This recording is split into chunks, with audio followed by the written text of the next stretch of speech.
Bugün pandemiya dövrü olmasına baxmayaraq onlar fəaliyyətini davam edirlər, dayandırmayıblar. Şübhəsiz icazə verilən qaydada istənilən halda bu haqda nəinki söhbət açmaq, hətta gerçəkləşən tədbirlərlə bağlı məlumatı təqdim etməyə dəyər. Bəli, öz fəaliyyətləri ilə daima göz önündə olan, irəlidə olan təbii ki, İçəri Şəhər Muzey Mərkəzinin direktoru, əməkdar mədəniyyət işçisi Əminə xanım Məlikova bugün bizim qonağımızda. Təbrik edirik, əlamətlər ediyorum. Xoş gəldiniz. Çox sağ olun, təşəkkür edirəm dəvətinizə görə. Mən də sizə və hörmətli tamaşaçılarımızı salamlayıram. İçəri şəhərdən salamlar gətirmişəm.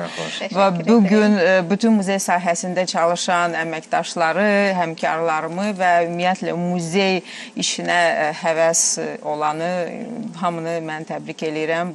18 may Beynəlxalq Muzeylər Günü münasibətilə.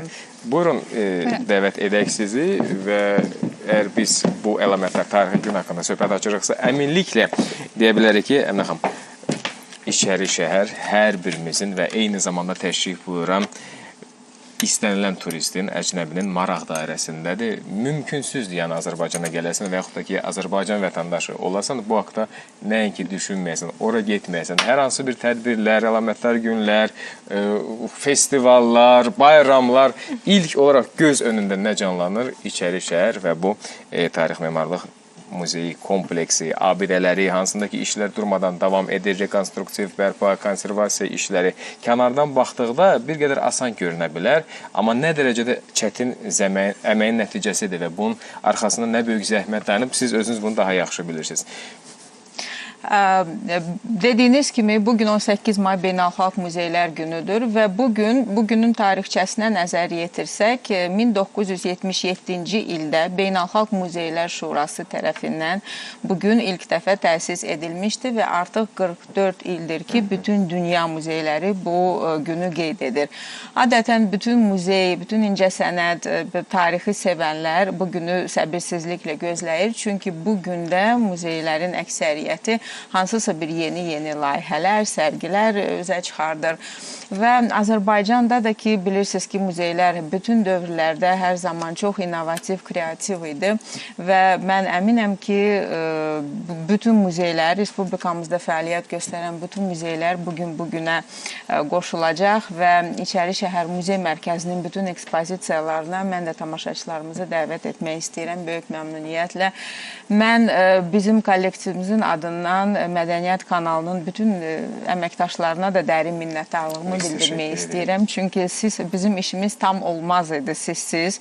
Yəni siz hər zaman işıqlandırırsınız bizim tamaşaçılarımıza, bizim əməyimizin nəticələrindən bəhs edirsiniz. O qədər gözəl layihələr, o qədər gözəl layihələr həyata keçirdirsiniz ki, biz bunları necə işıqlandırmayaq? Çox sağ olun. İçəri Şəhər Muzey Mərkəzi 2018-ci ildə yaranıb. İçəri Şəhər Dövlət Tarix Memarlıq Qoruğunun nəzdində və ona baxmayaraq ki, qurum kimi yeni bir qurumdur, amma onun tərkibində Respublikamızın qocaman aparıcı muzeylərindən olan İçəri şəhərin ən yüksək nöqtəsində yerləşən 12-ci, 15-ci əsrlərdə inşa edilmiş qədim Şirvanşahlar dövlətindən bizə qalan Şirvanşahlar sarayı, Bakımızın əvəz olunmaz simvolu olan Qız Qalası yeri gəlmişkən mən səhər elə bu verilişə gələndə gördüm ki, Qız Qalasının qabağında böyük bir növbə var. Çünki dediyim kimi bugün yəqin bilirsiniz ki, muzeylərin əksəriyyəti yəni ödənişsiz giriş elan edir və ona görə də yəni çox böyük maraq var bizim muzeylərimizdə. Bizdə də burada baxın, mini ekspozisiyalar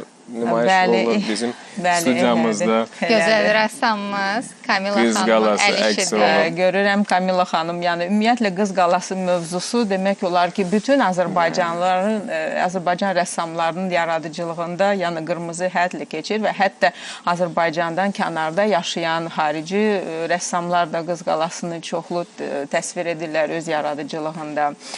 Bugün bizim ekspozisiyalarımız dediyim kimi açıqdır. Mən tövsiyə edərdim ki, 17-ci əsrə aid olan yeraltı hamama gəlsinlər ziyarətçilər. Bu yeni açılmış, bir neçə aydır ki, açılmış ekspozisiyadır. Və yeri gəlmişkən nümayiş olunur. Bəli, orada ümumiyyətlə hamam mədəniyyətindən bəhs edən eksponatlar var bizim fondumuzda qorunub saxlanılan. Və əlbəttə ki, Qala Dövlət Etnoqrafiya Qoruğunda da bu ilin gözəl fəslidir. May ayında, yəni bütün Abşeron bağlarındakı kimi Qala bir etnoqrafik bir muzeydir və orada siz Bakı kəndlərinin 19-cu əsrində olan ab-havasını seyr edə bilərsiniz. Biz dəfələrlə çəkilişə getdikdə bunun şahidi olmuşuq. Nə dərəcədə orası sehirli məkandır?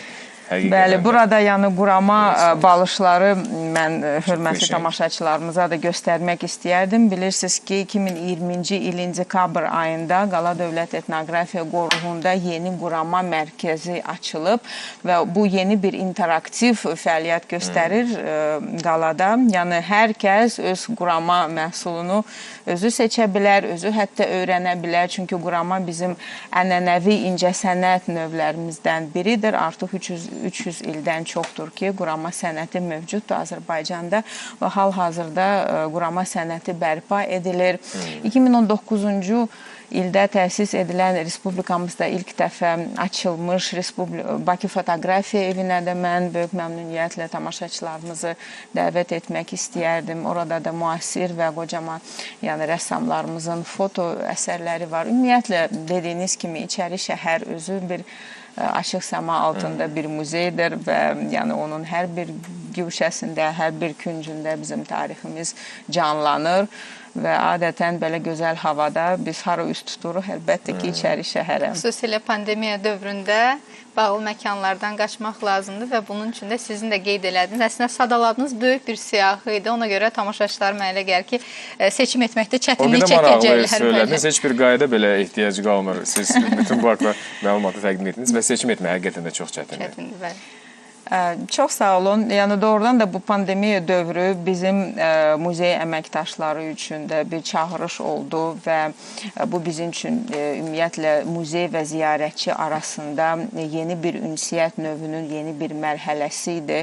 Biz çoxlu layihələr onlayn təqdim elədik və ona görə mən televiziya əməkdaşlarına hər zaman minnətdarlığımı bildirirəm. Çünki ən çətin bir zamanda biz televiziya vasitəsilə öz layihələrimizi də əlbəttə ki, təqdim elədik hörmətli izləyicilərimizə. Və muzeylər hər zaman maraqlı olmalıdır. Muzeylər hal-hazırda xarici turizm bir müəyyən səbəblərə görə bir qədər azalıb, amma biz öz fəaliyyətimizdə istiqaməti maarifləndirici proqramlara veririk. Yəni, çoxlu məktəblilər gəlir muzeylərə. O da ki, yenə də vurğuladığım kimi Şirvanşahlar dövləti 6-cı, 16-cı əsrlərdə Azərbaycan Respublikasında, yəni müasir Azərbaycan Respublikasının ərazisində mövcud olan bir dövlət idi ki, bütün bəşəriyyətə çoxlu zəngin mədəni irs qoyub və nəinki Azərbaycan muzeylərində, dünya muzeylərində bugün Şirvanşahlar irsi qorunub saxlanılır, ekspozisiyalarda nümayiş edilir və hətta alimlər tərəfindən öyrədilir. Və bir maraqlı məqamı da mən vurğulamaq istəyərdim. 2021-ci il Azərbaycanda daxili nizami ili kimi qeyd edilib.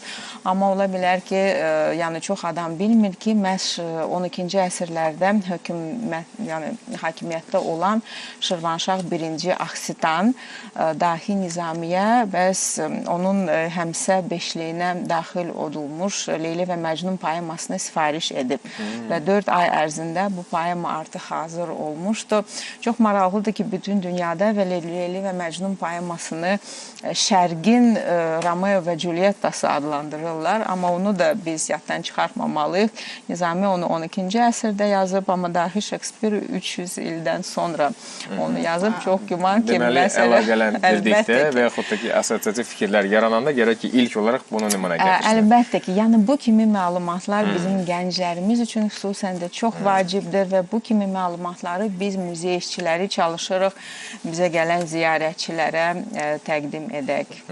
Çox gözəl təşəbbüslü və bugün bu örnək xarakteri daşıyan layihələr sistemli şəkildə təqdim olunur ziyarətçilərə və nə xoş ki, biz dəfə-bədəfə sizinlə görüşdükdə siz yeni layihələr və perspektivdə hədəfdə olan işlər haqqında bizə söhbət açırıq. Düşünürük ki, bu artıq mərhələ bitmiş olacaq, amma nə yaxşı ki, onun ardı var. Biz belə olduğu halda sizinlə yenidən görüşürük. Minnətdarıq, zəhmət çəkib təşrif buyurdunuz bu qurama işi haqqında da bizə nəinki məlumat verdiniz, hətta nümunələri belə gətirdiniz. Xoş gün diləyilə. Təşəkkür edirik Əminə xanım. Xatırladaq ki, Studiyamızın qonağı İçəri Şəhər Muzey Mərkəzinin direktoru, əməkdar mədəniyyət işçisi Əminə xanım Məlikova idi. Əminə xanım, proqram boyunca bizimlə olan gözəl rəssamımız da var idi. Qarabağımızın ən dilbər güşələrindən biri olan, yenilməz qalalarından biri olan Əsgəran qalasına rəsmini çəkmişdi. İstəyərdik siz də dəvət edək, siz də bir baxasınız. Deməli, bizim Kamila xanımın əl işinə. Bilirik ki, siz sənətə və xüsusilə incə sənətə böyük maraq göstərsiniz. Biz seyretdik əvvəlindən sonuna qədər. Bax, indi gördük ki, tam tamamladı. Təşəkkür edirik. Çox gözəl Kamila xanım. Təbrik edirəm sizi. Minnətdarıq. Düzü, adam bu söhbətdən və maraqlı həm söhbətlərdən ayrılmaq istəmir, amma telefir vaxtımız artıq sona çatır və biz artıq bugünkü proqramımızı yekunlaşdırırıq. Proqramımıza rəng qatan bütün qonaqlarımıza təşəkkür edirik və ən böyük təşəkkür bizim daimi və sevimli izləyicilərimizə düşür.